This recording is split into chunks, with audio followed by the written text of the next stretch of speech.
something were to happen. Today we have a great session prepared for you. We're going to focus on extracurriculars at the undergraduate level. We have a great panel of people who know a lot about this content. So we want to create this opportunity for you to ask questions, interact, and get all of the information that you may require to have a successful application process to the US, okay? So before we get started, I wanna cover a little bit about our agenda. So let's begin with our guests, yeah? We have today Ana Gonzalez from Albertus Magnus College. Thanks so much for being with us, Ana. We have Celeste Giordani from Boise State University. And we have Jenica Haim, our Education USA advisor in Canada, all right? So they will all share different insights and reflections and tips regarding extracurricular activities at the undergraduate level.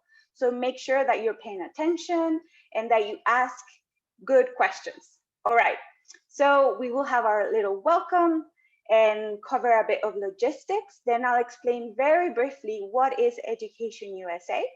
And then we'll dive into what are extracurricular activities, okay? And then we'll have a portion for Q&A at the end. We will have Q&A prompting throughout the session, so make sure that you share your thoughts, your insights regarding this topic in the chat. If you're joining us on Facebook, type in your questions and comments in the comment section, okay?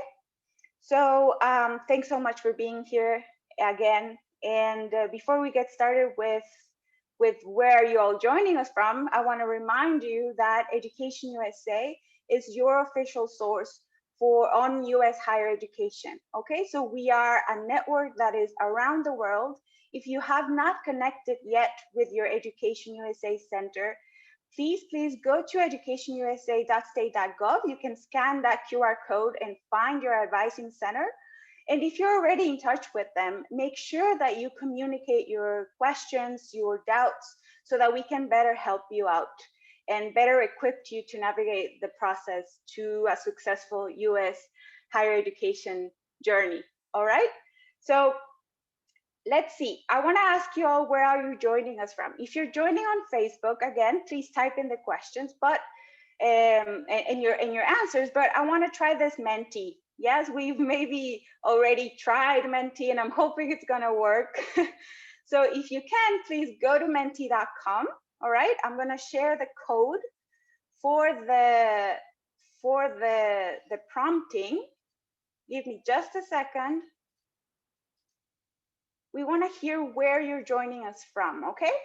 So if you have a possibility, go to menti.com and type in the country you're joining us from. So for example, I'm joining from Guatemala, maybe you're joining from El Salvador, maybe Canada, maybe Barbados, I don't know. So please, let's see where we're joining from. We have Costa Rica, let's see, Guatemala, there we go. What else is there? More Costa Rica, good. Guatemala, okay, Guatemala, Costa Rica, Nicaragua, cool. Mexico, who else is out there? Well, we clearly have the United States because two of our guests are in the United States, and we have Canada, we have Panama, so Central America, Mexico, very cool. Thanks so much for being with us.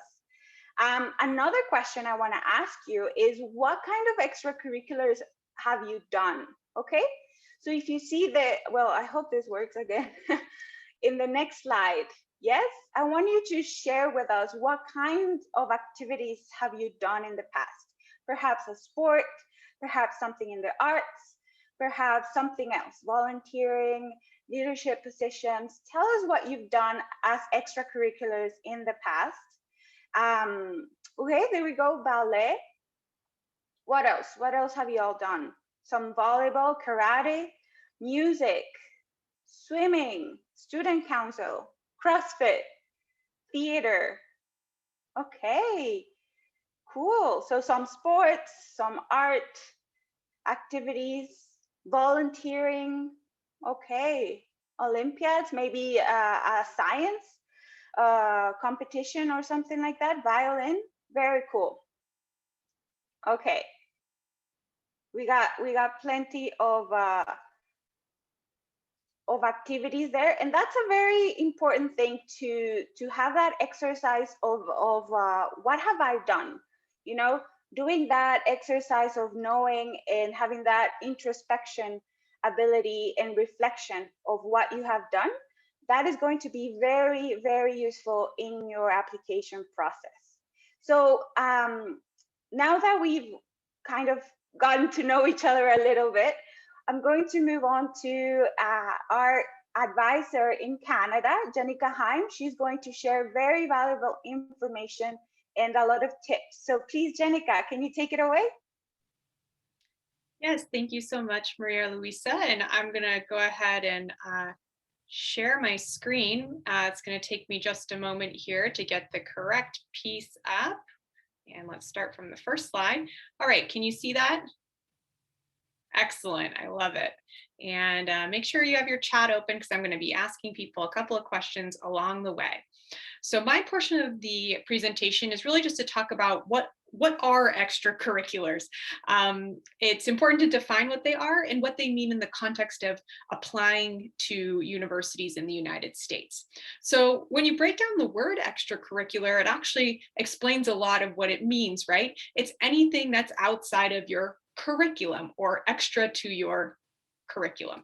And so basically extracurriculars are things that are not assigned by your school. So it's not classwork and it's not schoolwork, homework. And so usually US universities often will use the term activities rather than extracurriculars because sometimes extracurriculars focuses a lot on maybe more formalized activities, whereas when you say activities, it broadens it even further to maybe some informal activities as well. And I'll tell you more in a moment what I mean by formal and informal activities. I want you to think of extracurriculars this way. How do you spend your time that is not schoolwork? Really what US universities want to learn is they want to account for your time outside of school, whether that's student council, outside of school work or class work. Maybe that's student council president, maybe that's playing soccer, maybe that's swimming. You had a lot of different activities that you had listed, music, theater. So how are you spending your time? And on the activity list, you always want to include anything that takes up a lot of time, anything that you've received awards in, or you've had some sort of leadership position in. And we are going to take a deeper look at exactly how that's set up. We're going to focus on the Common App because more than 900 universities use the Common App. Now, the United States has more than 4,700 accredited institutions. So you can see that not everybody uses the Common App, but many of them will have a similar way to report out activities.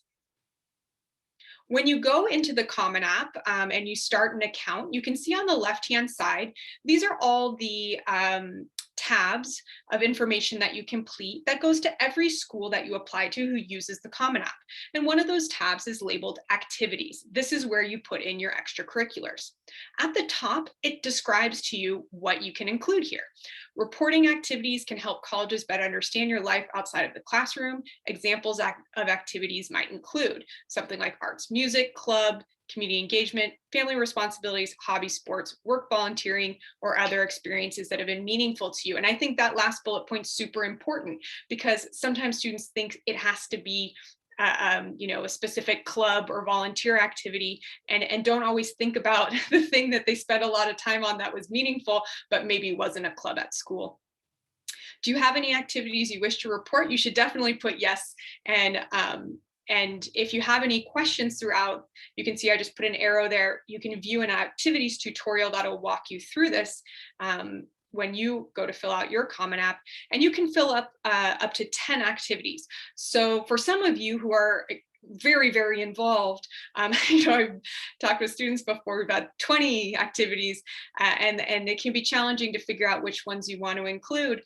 But for those of you who think, oh, I don't do a lot, maybe I have one or two, these activities go all the way back to grade 9. So for the younger folks in the group, make sure you're keeping a resume and you're updating it frequently and really paying attention to the different activities you're a part of, because you'll realize like, oh yeah, I did that 2-week volunteer opportunity this summer after grade 9. And oh yeah, I played for that recreational soccer league that I forgot about, or whatever it is. So just make sure you're tracking these things, because you can include all of them.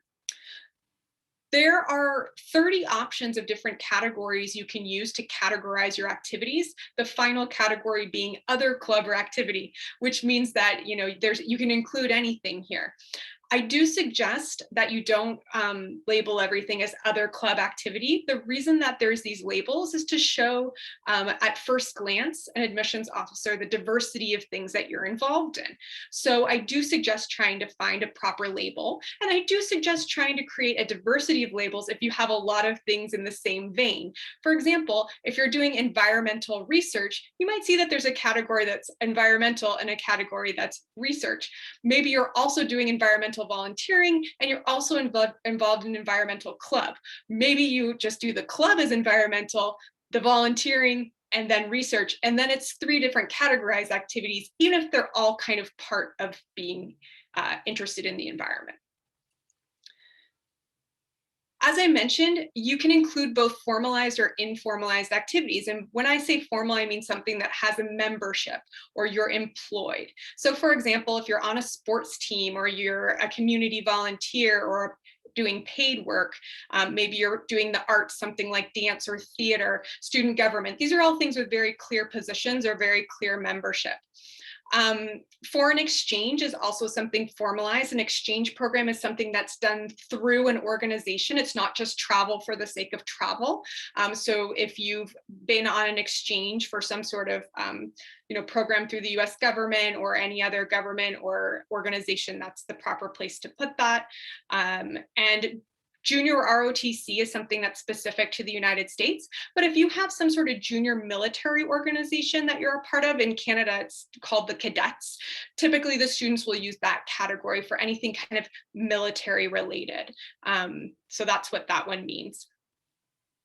When it comes to informal activities, the ones that kind of jump out the most are family responsibilities. So for example, if you don't have a lot of formalized clubs that you're a part of because you need to take care of a younger sibling for 3 hours a day after school, well, that's 15 hours a week, and that's a lot of your time. And it also means that you can't maybe do an after school sport, or you can't stay after school to do a club or something like that. So they want to know, US universities, they want to know if this is something that you have, because that is important. You're contributing to your family, and it shows a level of maturity and responsibility. What they're trying to get from these activities is not just involvement, but also a sense of who you are and what matters to you. If you take part in a lot of religious or cultural activities, some people dedicate their whole weekend, for example, to religious activities. But simply being a member of a congregation doesn't necessarily kind of stand out as a club. But if you're there and you're doing something, then that's something you can include. And then there's tons of things on here that can be kind of formal or informal. Robotics can be something that you can do in a club and do in competitions, but it's also something you can do tinkering in your garage, and you can include either. It doesn't have to just be something that you're in and enrolled in an activity in. That goes for a lot of the activities on here. School spirit, social justice, a lot of these are like things that you might do at school, but it's also stuff you might do outside of school. And it could just be stuff you read on your own for your own interests. Arts is a great example. There's plenty of people who just like to, in their spare time, maybe paint. I saw somebody earlier said they enjoy painting. So that could be something you include. Including hobbies is interesting. Oftentimes people spend maybe an hour, 2 hours a day on a hobby. And in the end, it's the thing that you kind of learn the most about a student through. So let's look at an example in the Common App and how you would fill out this information. So this is where I'm going to ask for you in the chat. I'm going to ask you a question. So get ready to type if your chat's not up. So we're going to use an example type of journalism and publication. You can put up to 50 characters to describe your position or your leadership role. And in this case, we've included senior editor. You get up to 100 characters for organization name. So make sure you give the real name of the organization. And then if it needs to be translated, you could put in parentheses a translation, but it is important to have the real name. So if it's, say, in Spanish, in the parentheses, you could give a translation of what that is. 100 characters is typically enough to maybe include both of those things. So in this case, we're calling it the page school newspaper. Now you see what I've done here is simply writing the page wouldn't be clear what that is, right? Is it a book? Is it a newspaper? Where is it? By including school newspaper, it helps understand that it's an in-school activity and the scope of what every admissions officer knows, kind of the scope of a school newspaper. Now this is where I need your help. I've included the description. I edited and wrote articles for our school newspaper, and you can include up to 150 characters, which is not a lot of characters. So you have to be really smart about what you want to include here. How can what is written here be improved?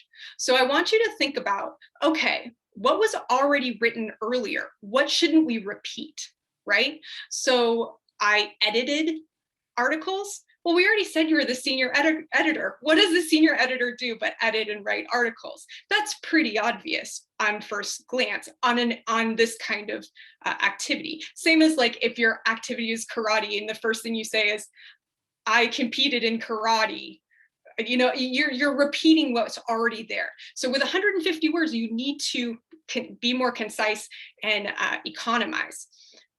I also already used the word school newspaper in the page school newspaper, right? So it's repeated. So I'm curious in the chat if you can include what you think would improve this particular sentence. And oh, do we just have the Q&A up, or can everyone include in the chat? Yeah, they can write.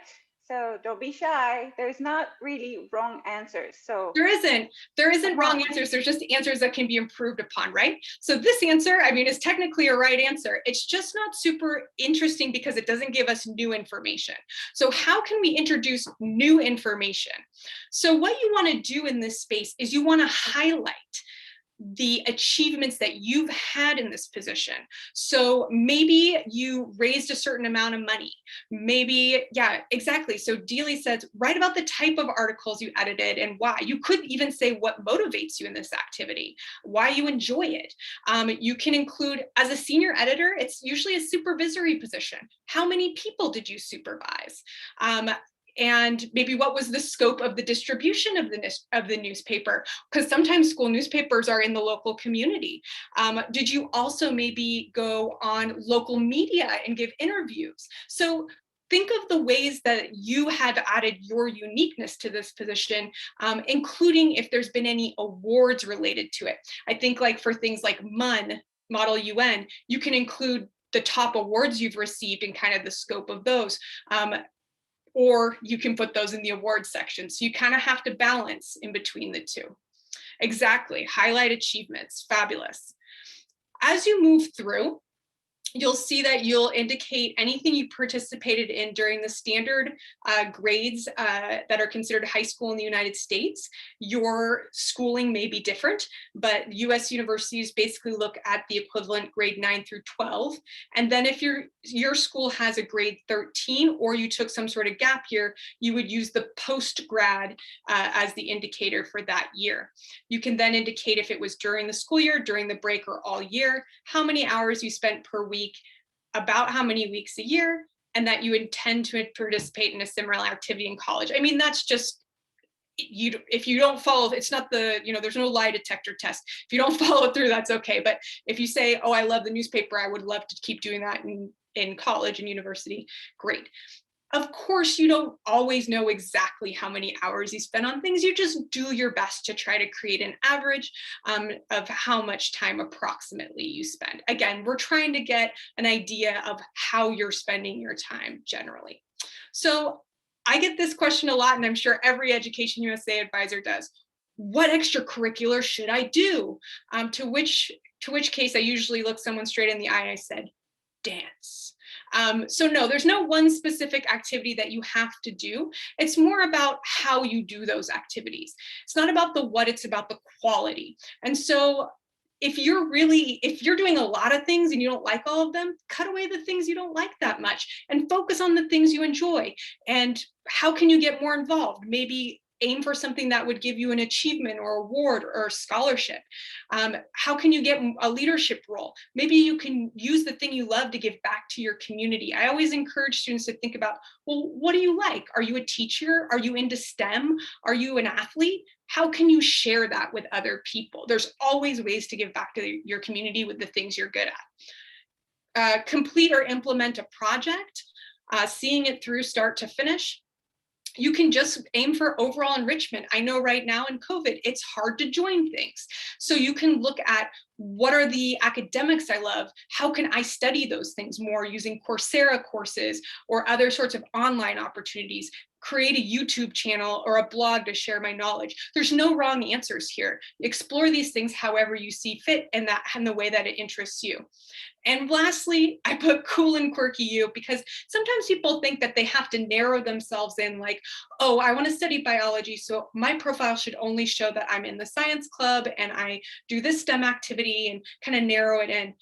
The US universities love a STEM student who also plays the oboe and also does karate and also in their spare time knits. You can include all of this information, and it makes you kind of a more interesting person if you're sharing all the sides of you. I probably took a few more than 10 minutes. I'll go ahead and leave it there. Thank you so much for your time, and I'm going to hand it over to Celeste and her portion of the presentation. Danica, that was an incredible overview of extracurriculars in the US. And I really love how you talked about, you shouldn't just focus on what you think US universities want you to know. Like, you really should focus on what your passions are and like what's going to energize you, because you're going to be a better candidate, right? And you're going to have a better experience, I think, in your secondary school and then also in your university. So a little bit of context, my name is Celeste and I work at Boise State University. So we are a mid-sized public institution in the Mountain West of the United States, just about an hour flight from San Francisco or Seattle. I'm really excited to be talking to you all today about extracurriculars. I'll focus more so on what we look for in regards to the scholarship process. And then I'm also going to speak on how you can interact with extracurriculars when you're actually at a US institution, because that's why we focus so much on it in the application process and the scholarship process, is because US universities and community colleges give you the opportunity to really get outside of the classroom and engage with the community, engage with student organizations. So Boise State in particular, we actually do not look at extracurriculars in the admissions process because we focus pretty much solely on academic performance. But extracurriculars do matter. They matter for merit scholarships, and they also matter if you potentially wouldn't academically qualify for admission.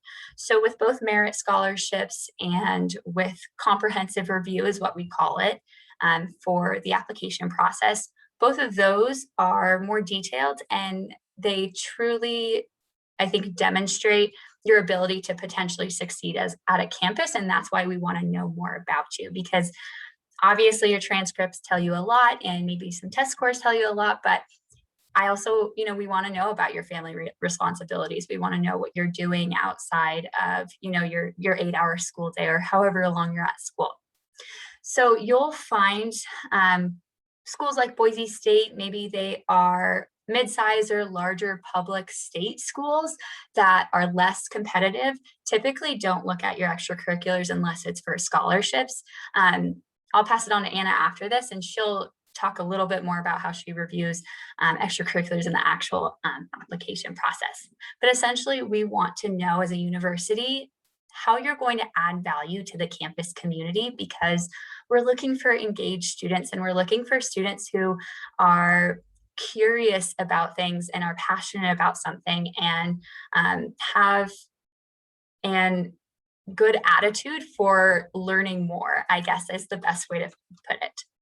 Boise State in particular is really big on getting students outside of the classroom, because of course it matters what you're doing in a lecture hall, right? You're talking with your professors, things like that. But what are you doing outside the classroom? Are you engaging in volunteering? Are you connecting with peers? Those activities make your time, both in high school and in university, a bit more enjoyable and so much more worthwhile, and helping you become a more employable student, right? And a better citizen, I think. So with being involved at universities, I'm going to talk about that a little bit. And at Boise State, we call it going beyond the major. So your major is your bachelor's degree that you're studying. But so many US universities and colleges have this same emphasis on this idea of really getting outside the classroom. So why it matters, right? There's a lot of reasons, but I like focusing on connection. So you're obviously choosing the university that you're applying to for a reason. But once you get there, the more you participate, and it could be things that you've already been involved with, or it could be things that you just want to explore, you'll realize very quickly how you're surrounded by people who are passionate about the same things as you. Your campus is going to become smaller the more involved you get, and you're going to just meet new people and feel this connection, even if you're very far from home. Of course, you can explore new interests. Each university in the US has probably more than 150 to 200 student organizations each, whether that is academic clubs or whether that is, a whitewater kayaking club. There's truly so much to get involved in. Of course, you'll meet friends, but it's really also about the experience too. So all that you're getting, right? And Jenica talked about this, like leadership opportunities, things that you're doing are going to add to your resume later. And then, of course, academic success. And I think this also relates to your high school experience too, or your secondary school experience. When you are involved or when you are doing things on the side, it has a positive correlation with your academic success. And that's something to focus on. When you get to campus, there are a lot of things that you can take advantage of that will help you explore your extracurriculars. So we like to focus on campus events because most college campuses have a calendar full of events that range from sporting events, or maybe they are music performances, comedians will come through, spoken word artists, theater productions, you name it, you can find something that you want to go do on the weekend or a weeknight. Usually they're pretty budget friendly, or you can get discounts as a student. And it's really the one time in your life where you're going to be able to take advantage of this event that's right outside your residence hall door. So I definitely encourage you to explore that when you get to campus. And student organization. So if you were super involved in high school, or maybe you weren't involved, but you get to campus and you want to join something, there's going to be opportunity for that. And I highly recommend in your first semester, first year, really taking advantage of getting involved. So like I said, there's academic organizations, you could do, media, you could work at the radio station, recreational activities, student government, whatever you're passionate in. There's likely another person on your university campus that you can connect with, or college campus that you can connect with about this passion. And you don't have to come, and be super involved in high school to find this organization. But if you are and you find the same one, that's really awesome. And then, of course, volunteering. US universities have place a large emphasis on this idea of service. And so if you can focus on that in high school, but then also focus on that when you are at a US college or university, that is going to make your experience that much better. With volunteering, you can do so through a student organization, or maybe it is an alternative spring break, or maybe it is a class that you're participating in that volunteers. All of those opportunities are going to connect you to the community that's around you. You're going to make an impact. And then, of course, you'll be able to network with people that are also passionate about the same things. With continuing extracurriculars, of course, what we sometimes people consider employment or internships, extracurriculars. When you're at a US university, you're able to pursue these types of experiences. So you can do an internship after 1 year of study and something called CPT. And then you can also work on campus. And so working on campus provides you with really, a lot of professional development opportunities, connection to campus, once again, this idea, and really understanding of the US work system. that is pretty much all I have. So I will pass it to Anna, but I hope that you all are empowered to ask us questions after. You have a great group of people here that you can ask questions to, and hopefully this was beneficial for you. Thank you so much. Thank you so much, Celeste. And I'm trying to give you a little clap here. Yeah. I really want to begin by expressing that the extracurricular activities are amazing. And you saw from Ms. Jenica Heim, who provided a wonderful overview of extracurricular activities and how to highlight your involvement as part of your application process. And we just heard from Celeste from Boise State University, the wonderful overview of the value of engagement in college. Today, I have the privilege of coming live from Albertus Magnus College. We are a small private school located in the cosmopolitan heart of New England, 2 hours away from New York, 3 hours away from Boston. I want to just highlight that we're small. Now, the point of my perspective in this brief section of the presentation is really looking at what I look for as applicants highlight their extracurricular involvement in high school, secondary school, and as well the Albertus Magnus College perspective from a small private school. Let's begin with a fun fact. Did you know that 70% of US-based CEOs held an office in a club or organization while in college?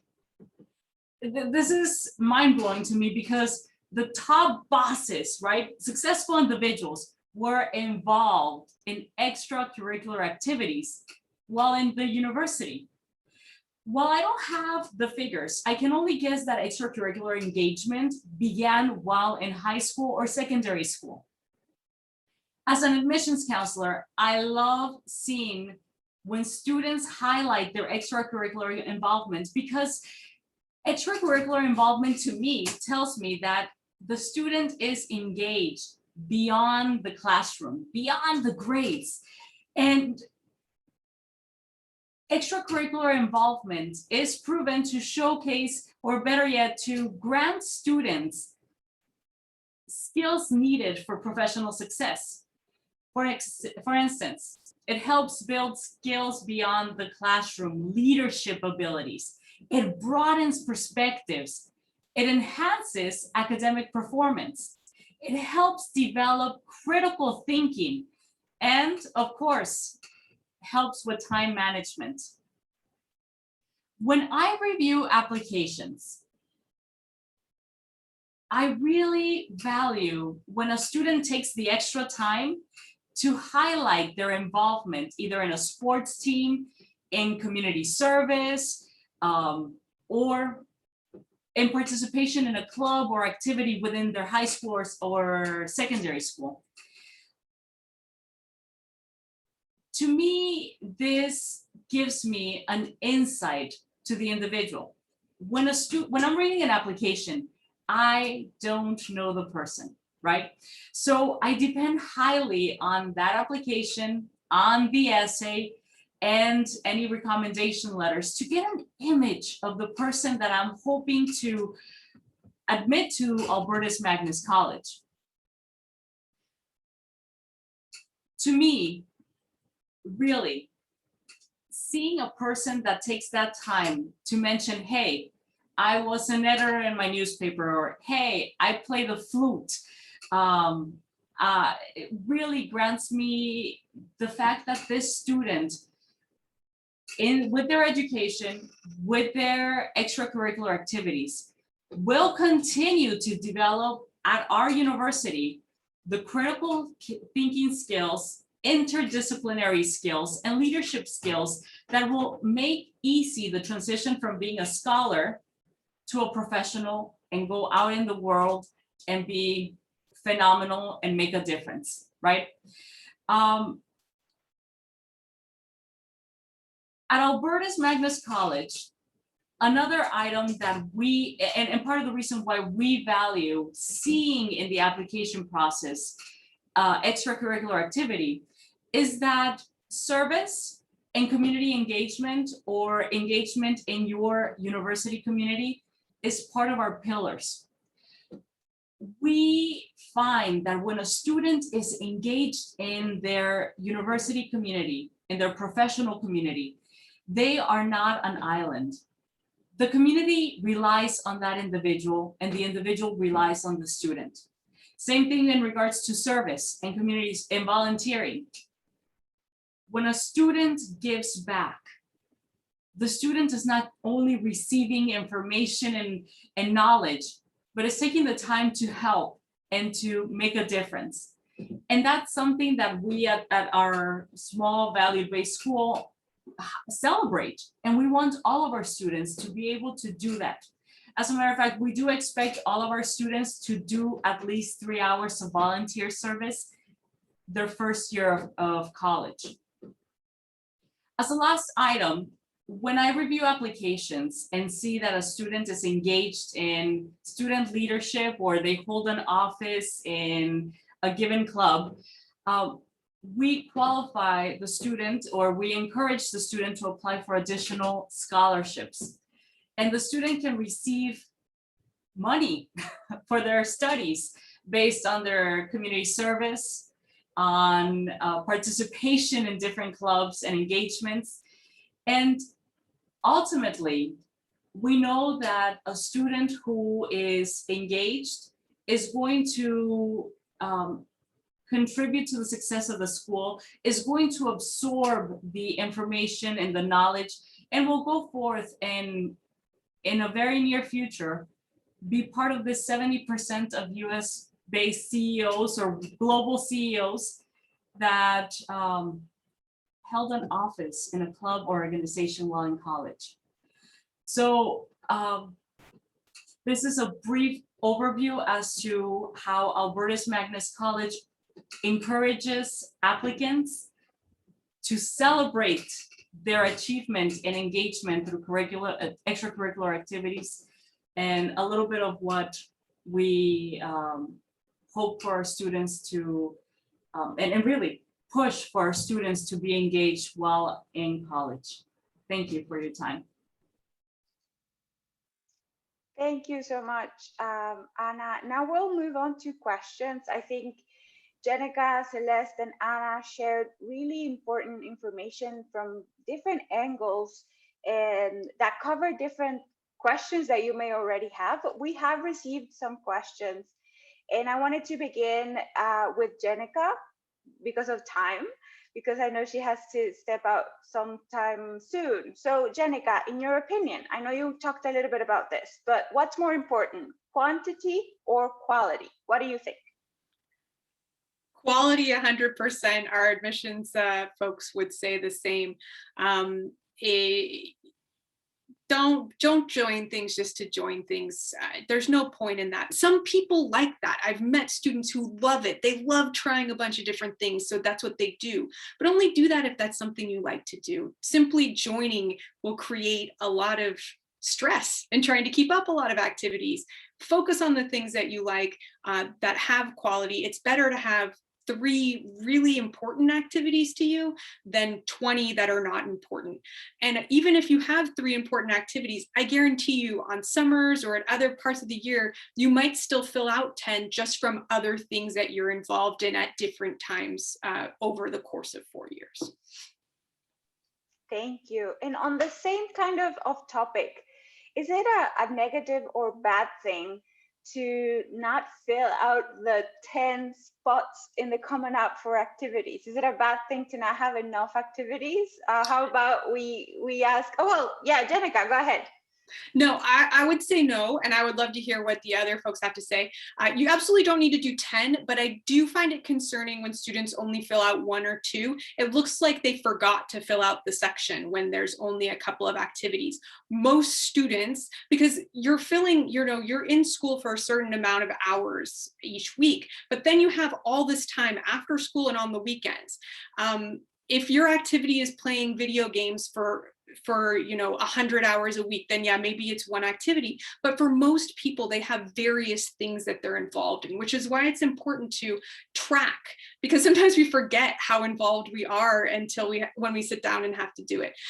So I would say, if you are someone who, and again, I know COVID has changed things a lot, so I'm caveating that a lot, but even with COVID, if you're finding yourself bored and watching Netflix for hours and hours and hours, like, think of, what could I do that's more productive, that's going to bring me joy, and I can share things I like with other people, and it's going to be better for your health and for supporting your community or creating something interesting.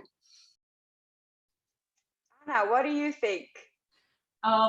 Definitely agree with Jenica, and I also wanted to address Ana Fuentes about video games. At Albertus Magnus College, we actually given a scholarship for students who are engaged in esports. So yes, Ana, video games count as extracurricular, especially if you belong if you belong to a club. And in regards to filling out the 10 spots, I mean, I completely agree with Jenica, but I do get a lot of applications that don't fill out that information. However, some students sometimes upload their resume, and I'm able to attain information from their resume. And sometimes in conversation with the students, they mention that, oh yeah, I am in a club. And then I tell them, why did you not put it in your application, right? However, if they don't fill it out, if they don't fill all the 10 things, it doesn't matter. What Jenica mentioned, quality is more important. And but it is important to definitely to tell us about your extracurricular activities. It gives us an insight into you. Thank you so much for those answers. I have one maybe for Celeste.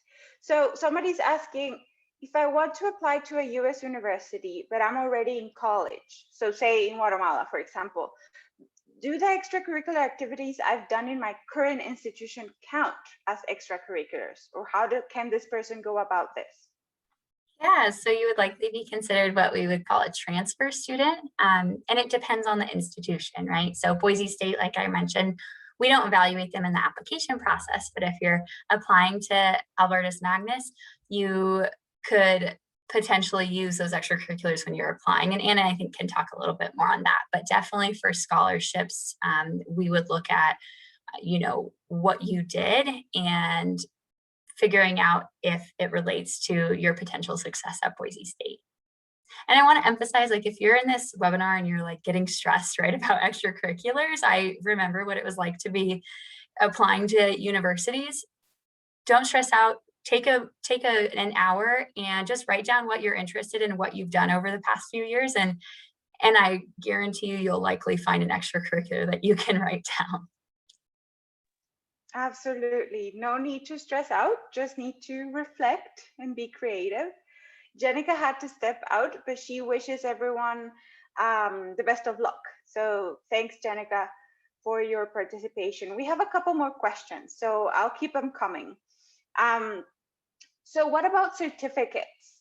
Do I need to turn in certificates on the activities that I'm declaring I've done? And how do I go, for example, about having done an activity for just a few weeks? Do I talk about it or not? Any advice on this? Maybe Celeste and then Anna? For the period of just a few weeks, it depends, I think, on how engaged you are in that activity. So if it's like an intensive over the summer that you're involved in, absolutely. But maybe you've only, you did it, but you weren't really into it. You'll potentially have to talk to admissions officers about it. So only talk on it if you can be confident that you are able to articulate the experience well. So one of the things, at least when I evaluate applications or at Albertus Magnus College, when you mention that you've participated in an activity, it gives me an insight to the student, right? And as I'm evaluating an application, I like to look at it holistically. So let's say a student was not a full A student, didn't get the highest marks, but was actively involved in quality extracurricular engagements. this will give me an opportunity to give special considerations to that student, right? Now, if the student is hoping to attain scholarships for their additional extracurricular activities, let's say esports, I will need a certificate saying, hey, this student participated in an esport, give the student a scholarship. Or for instance, at Albertus, we give scholarships for community service. We do require a certificate or a letter indicating that the student in effect has participated in an activity. And as well, to Celeste's point, totally agree with that. If it's been only for a small period of time, how engaged are you? And what did you gain from that? More than anything, it's not to be involved because, oh, I have to be involved and I have to do. It's what are you gaining from it? How is this empowering you? Yes, and on that note, that the value that you could bring to the student community in the US by having done this activity or through having participated in this group of people, right? You have to get very critical about that. We have a couple more questions. So one person asks about personal projects, such as creating their own inventions. If they would like to, for example, study engineering, could this count as extracurricular activities? What do you all think? So we don't have engineering, unfortunately, but I did receive recently an application. A young man developed an app, and he shared as part of his application process this app development and how he's implementing it in his school. I gave him credit for extracurricular because it's not just the creation of the app, but also it's showcasing initiative of the student, it's showcasing engagement in his community, and it's also benefiting his school, right? So I celebrated that. Now, it would be interesting to see what this invention is about and how it's being applied. Celeste, what do you think? I think that the world is changing very fast, and so are extracurriculars, and admissions officers know that. And we at US institutions want innovators on our campus, and we want to be able to support you in innovating. And so I definitely think if you have a personal project that you're passionate about, go for it in telling the admissions officers. Awesome, thank you. Somebody asks us about foreign languages. How can I demonstrate self-study in a foreign language as an extracurricular? For example, if somebody, instead of watching a lot of TV, decided to start doing a self-taught course on different platforms that are online on a new language, could this count as an extracurricular? What do you think? I would see something as an extracurricular. Let's say the student is teaching himself or herself French, right? So that's wonderful self-improvement. If the student were to create the foreign language club or the French club and have activities and events around that language, that would be more of an extracurricular activity. I feel that, and of course, Celeste, I would love your insight, and Maria Luisa as well. But personally, I feel that this very powerful self-study, while it's wonderful and it benefits you, and congratulations on doing that, that's more of additional study. I personally would not consider that extracurricular. Yeah, I think it's how you frame it too. Like, so once again, for context, we would just be reviewing at Boise State for a merit scholarship, right? So if languages are your hobby and you're passionate about them, then we would consider it something of value that you've done, because you will likely integrate your passion for language in your future career and in your studies. But yeah, I think what Anna said about just it being an extracurricular, it might not be. Yeah, and I think on that note, I would like to add, for example, studying a language to become a translator for medical communities, for medical trips in different communities. Say in Guatemala, there are more than 20 languages and there aren't that many translators. So maybe if you are kind of practicing a language for that objective and you've spent time, then you could maybe advocate for it being an extracurricular. But otherwise, you have to think about the definition of extracurricular. Being it, what do you do with your free time? You know, do you sit around and watch a lot of TV, or do you try to do something productive for yourself, for your community, for the people around you? And watching TV is okay, don't get me wrong, but we also have to think about how we are forming ourselves, right? On that note, Celeste, let's start with you. Do you think some extracurricular activities are more impactful than others? What do you think? It's dependent on the student and their situation and dependent on what they've done. I definitely think that, of course, some activities will likely be more impactful for you as a student. But for me, like when I'm reviewing a scholarship application, I do look at the impact that they're making on the community, absolutely, because that's something that we want out of Boise State students. But if it's something that you've maybe done that has only impacted 3 people, I don't know if that's so much different than something that's impacted 20, right? Because you're still making a difference in someone else's life and you're still pulling together this community, and that's what we are looking for. And even something like esports. Esports is an incredible community. And if you are involved in it, you are likely close with peers from around the world. And so that is awesome to see students do as well. And I'll let Anna go next because she can chat about it a little bit more. And Celeste, I think you gave a wonderful response. The reality is, what I think is of impact might not be what you think is of impact. Jenica made a very good point as to, be you, go into what drives you, what motivates you. Ultimately, I want to be able to celebrate your engagement. And when I read an application, I'm not judging that, oh, so-and-so, and this is true. A kid started a pizza club. So personally, I would be like, okay, so pizza club, that's great.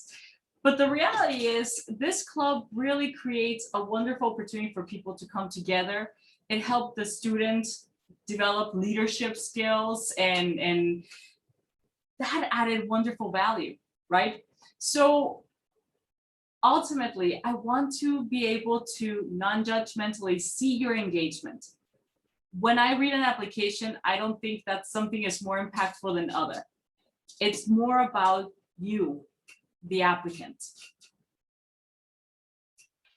Absolutely. And I love that ultimate tip and reminder, right? To be you. That's what we need to think about, to communicate your true essence and who you are, because you have to be genuine, and that will be way easier than having to come up with things that you haven't done.